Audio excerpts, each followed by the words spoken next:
like to say it's my pleasure to welcome over 250 participants from all over the world and about 30 expert speakers. There's over $200 million in grants, subsidies coming in from the REA, and power will be a utility and a commodity that everybody in the country can easily and affordably access, as it should be.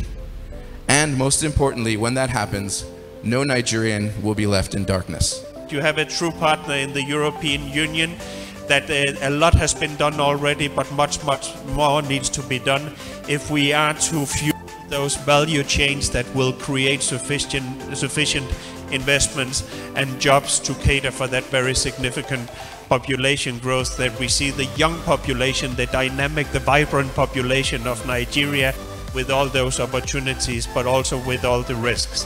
What is infrastructure? By Investopedia, it says infrastructure is the term for the basic physical systems of a business or a nation or a continent.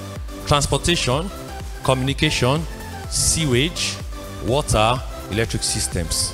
Our focus there is electric systems by energy. Everybody's talking about power generation. Starsight's key focus is on power reduction.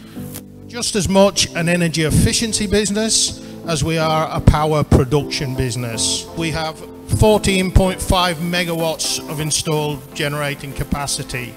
We also have 12.5 megawatt hours of battery storage. That's spread out all over Nigeria. Would like to formally declare open the 2019 Energy Innovation Exhibition. So it's a huge privilege to be part of this, and it is my singular honor to declare this innovation exhibition for open. Thank you very much. Thank you very much. Thank you very much. A round of applause for Ambassador Carlson.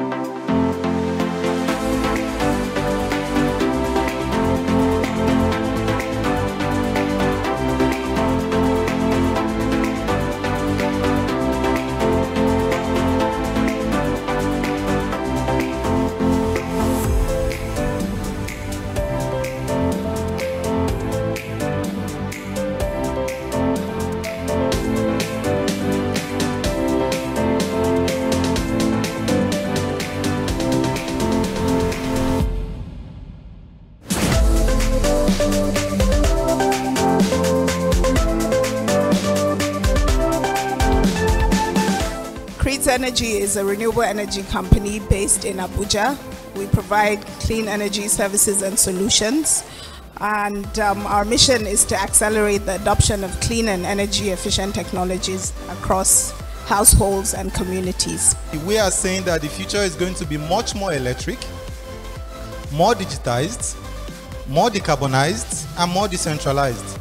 And by next year, we are going to have 20 times more connected products than connected people across the world. It is also a rare opportunity to sit in a room where everybody is talking clean, sustainable. Gas is cleaner. So in the class of fossil fuels, gas sits at the top. The cleanest fossil fuel. It's also what we think brings what I sort of call the gas factor. The reasons why these institutions don't have electricity is simply because they're not going to pay for it. It's as simple as that. And as long as the government is able to consider this as a big gap, where you have solar available, you have the solutions available, as long as they're able to do that and come up with a model whereby the solar installer has an assurance of cash flow in the sense of O&M. So those systems will continue to work and continue to work for a long time. Nigeria market is a very big market and the potentials are enormous. But most of the players here will agree with you that the solar industry, the renewable energy industry in Nigeria hasn't really taken off, as it should. There's a need for support, there's a need for incentive, there's a need for subsidy by the government. Of course, I completely agree with that. For those of us who are Nigerians, we all know there is a serious metering gap in this country. To give you the figures, we need about 5 million meters to meter everybody. weeks, I am mind blown by the ideas I've seen. It shows how, as youth in Africa, we have ideas, and all we need is exposure and competitions like this to provide us seed funding. It's just so humbling to realize how much level of innovation our young stars are deploying across the continent to address some of our most profound challenges. The future of the youth we're talking about begins today, and I'm sure we've seen that celebrated through some of these amazing project ideas that we are now looking to invest in to scale it upwards.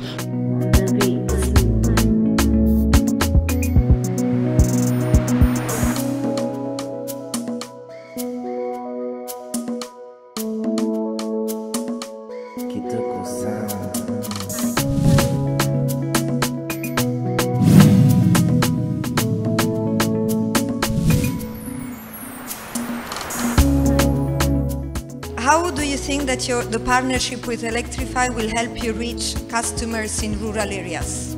We have a 50-watt solar home system that we distribute to households in rural areas. So that's really a key part of our business model. We do households and micro businesses.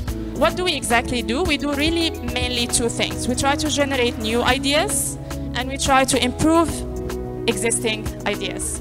So for the new ideas, we do things like market intelligence reports and studies. We do business-to-business meetings whenever we organize events and other things. Nigerians are already being frustrated by the grid. So if you're coming up with a solution, at least you have to make it to be reliable as much as possible in order to help solve the deficit in the sector. And also affordability is also critical. Then village awareness is very key, because for the project to be sustainable and to be successful on the long run, you have to carry the people in the communities along. We obviously now launching a dedicated window for Nigeria amounting 30 million euros that I have the responsibility to commit and engage in the coming 24 to 36 months into hopefully game changer type of project on this market. Can you please give us a bit of background about your career in the energy field? How many years you've spent so far? Thank you. I've been in engineering for 1965.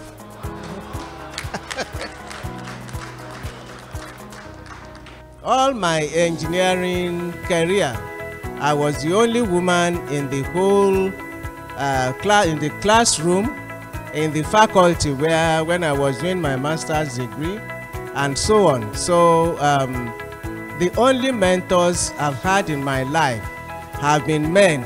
My suggestions for upcoming women in the energy sector: be ready to work twice as hard. It's all a part of this visibility. Secondly, to be humble and open enough to learn from your team members.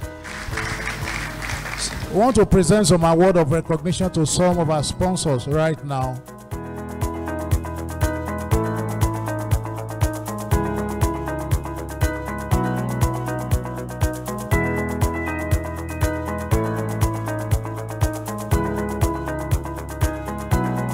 I hereby declare closed the 2019 Nigeria Energy Forum.